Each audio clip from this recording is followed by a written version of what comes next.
Here's a little tip from your old pal, the Scarlet Derby. Blowing in your NES cartridge actually doesn't do anything. Simply turn the system off and on while gently adjusting the cartridge in the slot. You'll get to play your game sooner, and your vintage cartridges won't end up smelling like garlic bread.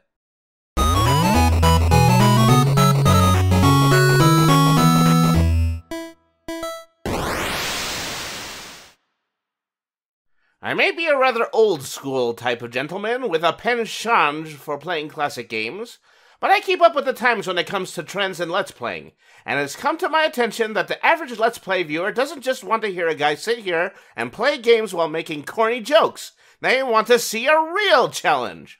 So, I've been searching far and wide for the perfect video game-related challenge to tackle, and I believe I found it. Today, on this show, I'm going after one of gaming's most long-established high scores. Set all the way back in the far-off year of 1989, I, the Scarlet Derby, will beat the #1 score set by Mr. Howard Lincoln in Tetris on the NES.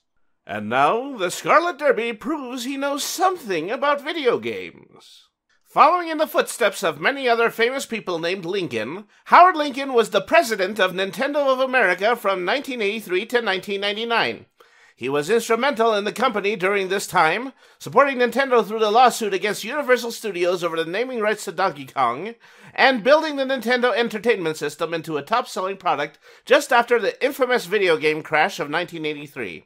He was also quite a fan of video games himself, especially Tetris, and in respect for that, his high score of 10,000 points was permanently added to every copy of Tetris on Nintendo.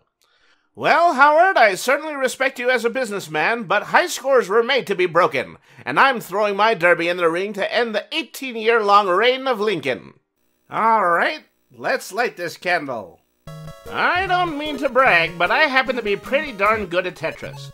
I played a match against old Tsar Gudanov at the tail end of his reign, and I played fantastic, while he was good enough.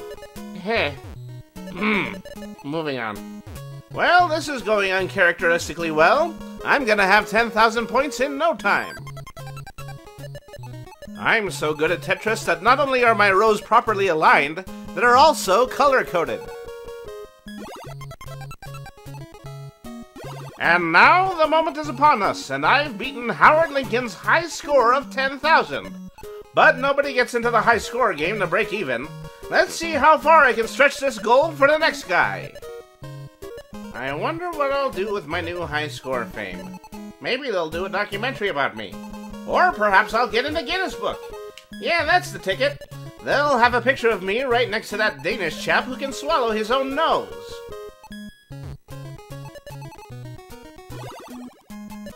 And now my run is officially at an end.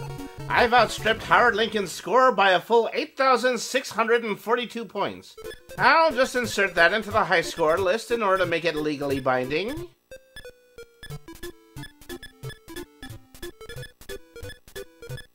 And you saw it here first, folks. Your old pal, the Scarlet Derby, just obliterated an 18-year-old high score by a former president of Nintendo. Didn't take any effort at all. In fact, I dare to say it was quite easy. Now, I suppose the next logical step would be to hop on the internet and register my score into the Halls of Immortality. Now, let's see here. Current high score in Tetris on NES. 999,999, using only 217 lines. But, how is it... Why didn't... Well, folks... Seems I've underestimated my bid at Tetris Immortality by just a few small numbers. I'll have to do a lot more practice and give it another try in the future. Ta-ta until then. I don't get it. I was pretty sure this was going to be a piece of cake. Why don't they update information like this on the actual game cartridges? Why are you laughing? I don't deserve that. I just made a fool of myself on the internet. Yeah, well, maybe you'd prefer to have your laughs in the unemployment line. Reviews are in a couple of weeks. I'm going to be in my trailer.